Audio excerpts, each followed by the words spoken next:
as usual, the first element being fluorine,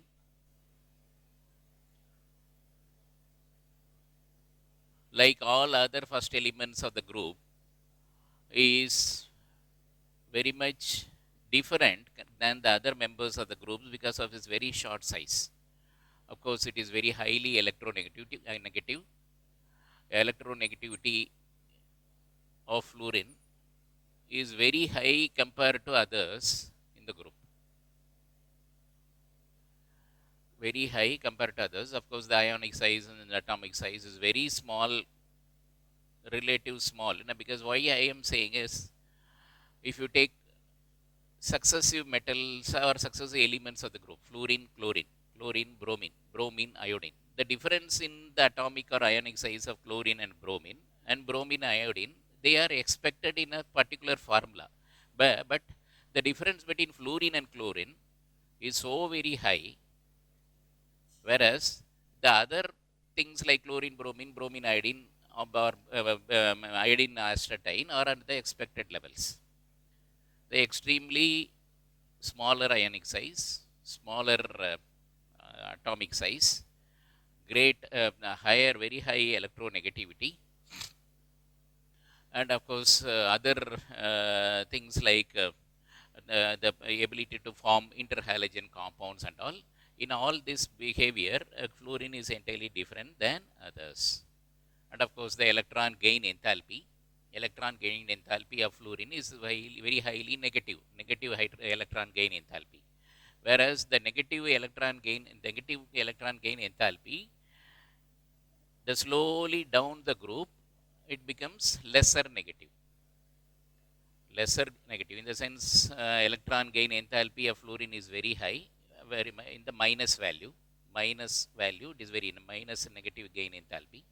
That is negative gain enthalpy, whereas others, slowly the negative nature of electron gain enthalpy is reducing.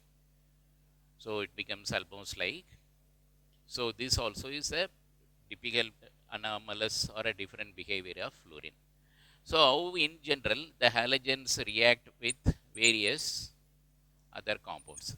Halogens with hydrogen, they react with hydrogen to form halides. With the hydrogens, they form halides, and with the oxygens, they form oxides. Okay. The oxides, in fact, if you take the oxides of fluorine, fluorine forms two oxides like OF2 and O2F2. But in this, only OF2 is thermally stable up to room temperature, that is up to 298 Kelvin, it is thermally stable. Whereas O2F2 is not that stable. So because of this relative instability, this is used in many of the other reactions. Whereas for oxides of other three oxides like chlorine, bromine, iodine, the stability of the oxides is in a different position. It is not like, see, if you take the stability is like this: iodine is greater than chlorine is greater than bromine. Though bromine comes after chlorine, in case of stability of the oxide, oxides of iodide are very stable because of the larger size. So the next expected is bromine, but there is an exception here that chlorine takes over bromine in the stability of the oxides. It is because chlorine is able to form multiple bonds with oxygen. With the using the available d orbitals, it can form multiple bonds with oxygen. So oxides of chlorine are much better or more stable than that of bromine. Okay, and of course, oxides, as I have told you, from +1 to +7, various oxides can be formed. For example, in Cl, if you're taking a Cl, it can be a Cl2O or Cl2O2. Okay, and then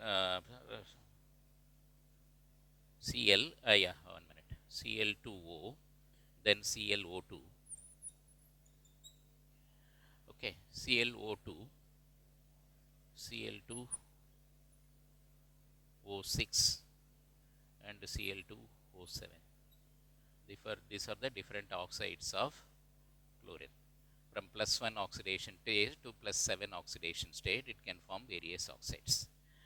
So this is reactivity with hydrogen, reactivity with oxygen. And how they react with the metals? They react with metals to form halides.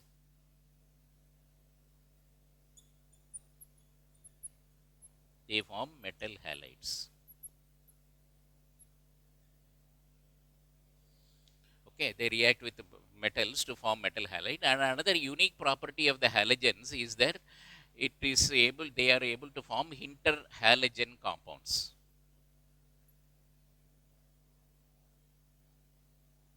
Interhalogen compounds. That is one, say for example, except fluorine. Fluorine can form halogen compounds with fluorine, and bromine can form halogen compounds with chlorine, and iodine can form halogen compounds with chlorine or bromine or fluorine or any of this like that. So if you take this thing, they can form interhalogen compounds of the type XX, XX3, XX5 and XX7. In this, the first X is a larger size X. Means what? Larger size means of the two, if it is fluorine and chlorine, this will be chlorine and this will be fluorine. So, and if it is bromine and this thing like that, so it can be down the group. Okay, XX larger XX and it is a smaller X. So this is the unique in nature, the halogens forming compounds with each other in the form of XX, XS3, XS5, XS7, all this. These are in general the properties of halogens. So another, now studying the important compounds of halogens is the first and foremost or the most important compound is chlorine. Chlorine is prepared by various processes by treating MnO2 with concentrated sulfuric acid. We are able to get Cl2.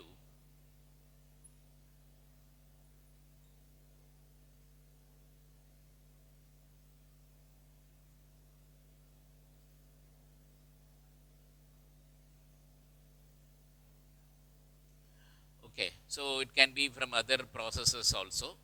And if you take industrial preparation, it is prepared through Deccan's process. In Deccan's process, we are treating HCl with O2, that is with atmospheric air at 773 Kelvin to get Cl2.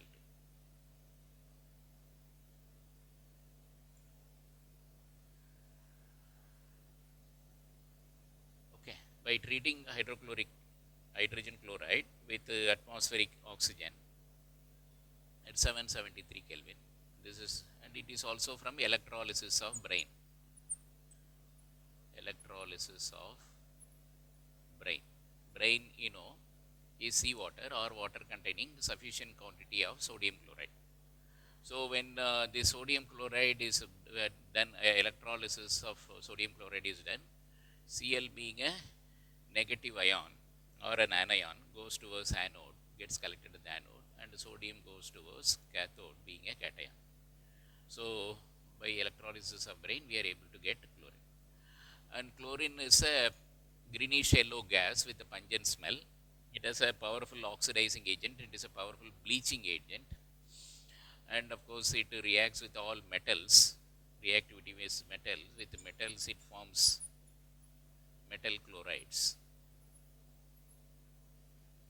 Like aluminium forms aluminium chloride, copper chloride, all those things. With the metal, it forms metal chlorides.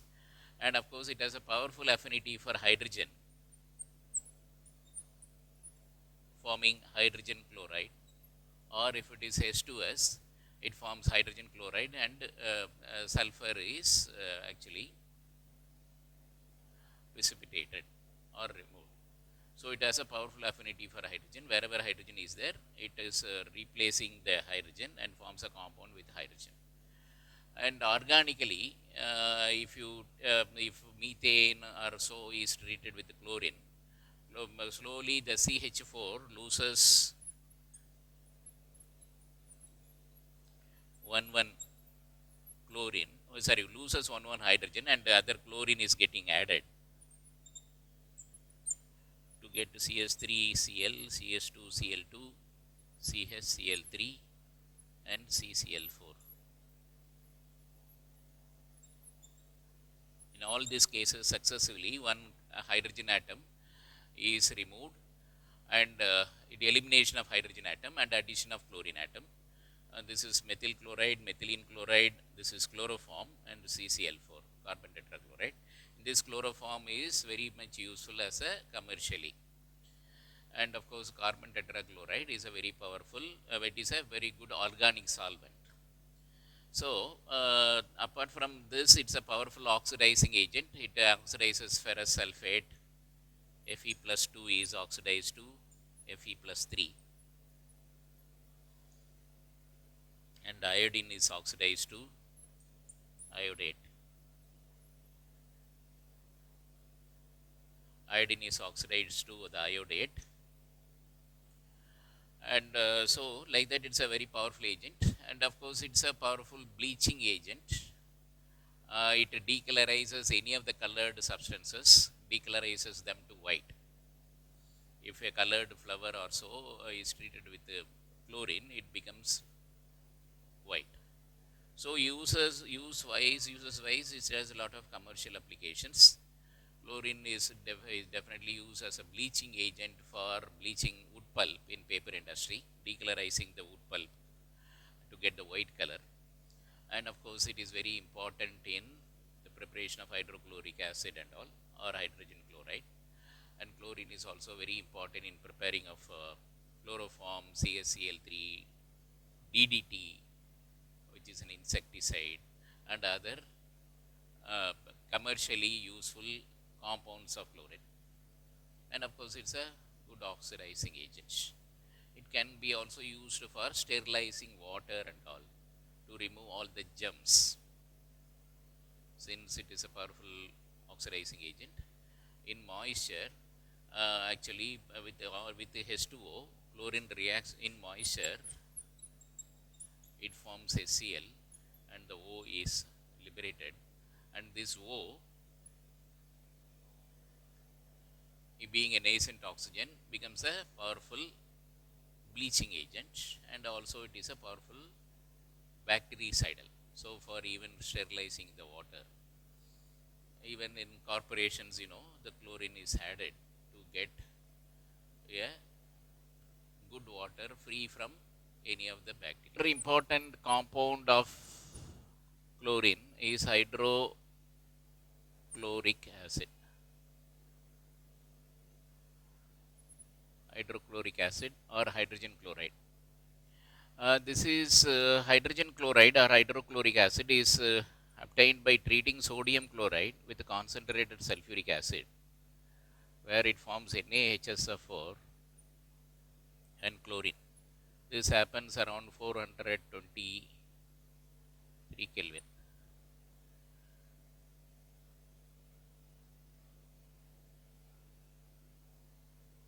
Sorry, NaHSO4 plus HCl. This NaHSO4 on further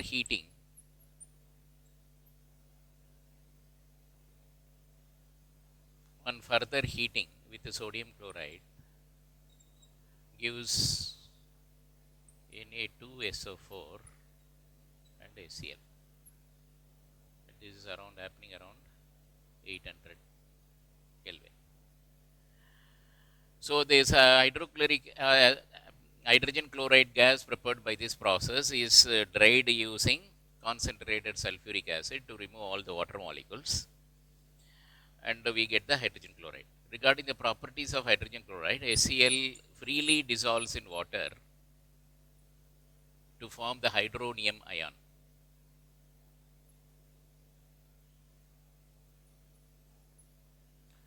forms hydronium ion. The degree of solubility indicates, the high degree of solubility indicates that hydrochloric acid is a concentrated acid. It indicates that hydrochloric acid is a concentrated acid. So, hydrogen chloride has also displaces the salts of very weak compounds or very weak salts of very weak acids like Na2CO3. They are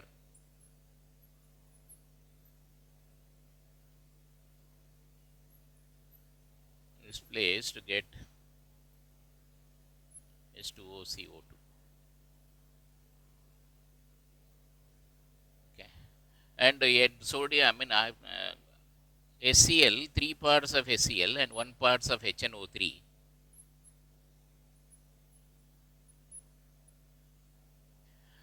Three volumes of HCl and 1 volume of HNO3 makes aqua regia. Aqua regia is the only substance or only combination of these two acids which can even dissolve gold and silver. Gold and silver can be dissolved only by using aqua regia. Otherwise, gold and silver are highly non-reactive metal. They are not destroyed by any acid, any concentrated acid like sulfuric acid or nitric acid or HCl. But a combination of 3 parts of HCl and 1 part of HNO3, known as aqua regia, it dissolves gold and silver. Okay, commercially, if you take hydrochloric acid, is used in the preparation of chlorine. It has use also as a laboratory agent. It is used for the preparation of ammonium chloride, which is used as a fertilizer. So, like that, this has other commercial. Let us now go to group 18 elements. Group 18 elements form the last group of the P block, and you know their electronic configuration is Ns2Np6. Their outermost shell is full with octet, except helium, where the outermost shell is having 2 electrons, where Ns2. So, then members of the group helium, neon,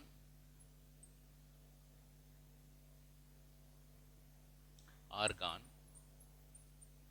xenon, radon, and oganesson. In this, only helium has 2 electrons in the outermost shell, whereas all others have 8 electrons in the outermost shell. So, as such, if you take the availability of these compounds is also not much. What is also mostly found in atmosphere, where the total percentage of all the compounds put together will be almost 1% of the atmospheric air. Of this, argon is relatively available in more quantities compared to others. Okay, and if you take radon, radon is obtained from the reaction of radium.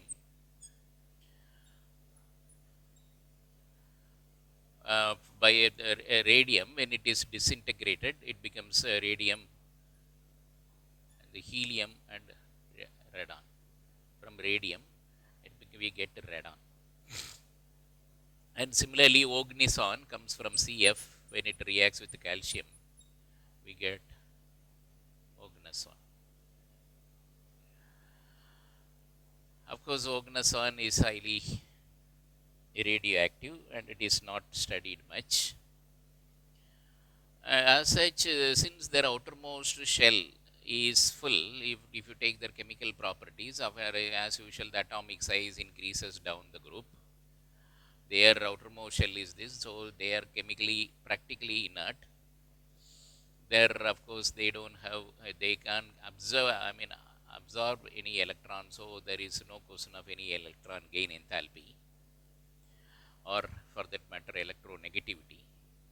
Atomic size increases down the group because of the presence of extra shells of electron.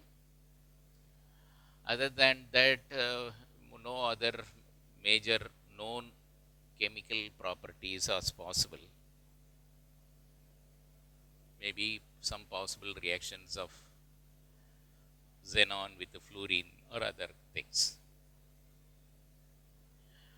As such, they are called inert because their outermost shell is completely full. I have told you about ionic radii, sorry, atomic radii. I have told about electro, there is no question of electronegativity or electron gain enthalpy, or for that matter, any other usual gradations in properties as seen in other groups. Okay, so and then this isolation of these substances is also a very cumbersome process. Isolating neon, argon, mostly they are available in a mixture, and the mixture itself is available in lesser quantity. So to separate them into individual elements also is a challenge. Compounds of group 15 elements are from xenon with the fluorine. Xenon fluorine compounds are the only known compounds of inert gases. Xenon reacts with the fluorine at 673 Kelvin and 1 bar pressure to give XeF2, which is a solid. Xenon reacts with the fluorine at 673 Kelvin and 1 bar pressure to give XeF2, and as Xe xenon also forms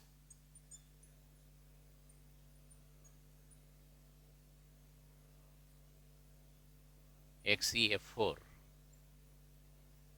Xenon also forms XeF4 and xenon also forms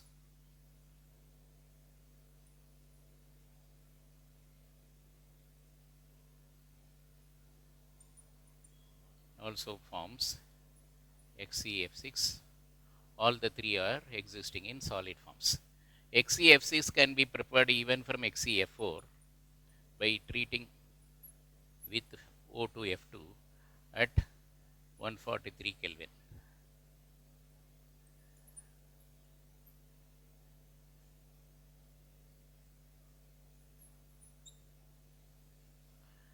Okay, with the different degrees of 1 volume of fluorine, 2 volumes XeF4, 3 volumes, and different pressures. As you see, the pressure is very high in case of XeF6. XeF4 also can be converted to XeF6. As such, xenon these xenon compounds are used as a powerful fluorinating agents because given a chance they will give out the fluorine and try to acquire their stable X xenon configuration. So they are powerful oxidizing, they are powerful fluorinating agents. Okay. And and not only that, they are also can be hydrolyzed. Xenon fluorides can be hydrolyzed. In case of xenon fluoride, if it is heavily hydrolyzed with more of water, as much as 12 to 13 H2O, we get xenon oxide.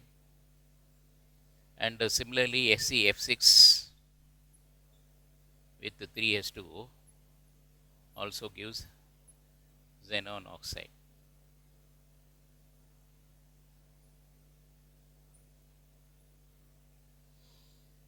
In case if the hydrolysis is partial, if there is a partial hydrolysis, definitely you get XeX6 with a lesser H2O, we get XeOF4.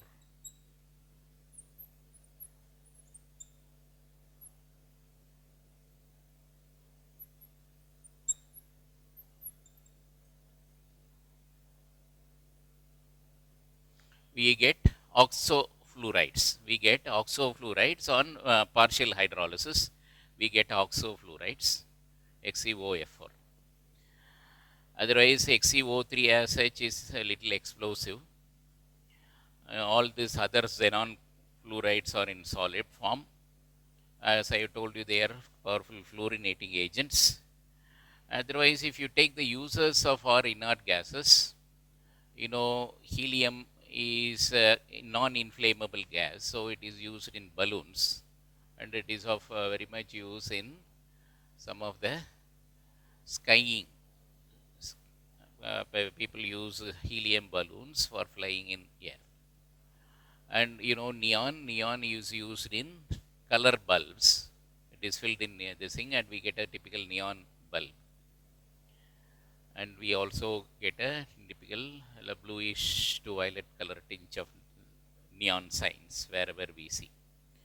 And if you take argon, also of if you take almost radon, xenon, they typically are of no use. Mostly helium and of course neon, they have more application. Otherwise, xenon is for preparing. There is xenon fluorides which acts as a fluorinating agents. This is about the compounds of xenon. Otherwise, other inert gases, they hardly form any compound which are stable enough to be studied.